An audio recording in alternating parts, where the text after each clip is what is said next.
తెల్లవారే వెలుగు రేఖలా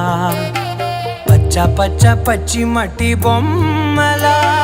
అల్లి బిల్లి వెన్న పాల నురగలా అచ్చ తెలుగు ఇంటి పూల కొమ్మలా దేవదేవుడే పంపగా ఇలా దేవతే మా ఇంట అడుగే పెట్టెనంట బ్రహ్మ కళ్ళలో కాంతులే మా అమ్మలా మా కోసం మళ్ళీ లాలి పాడేనంట.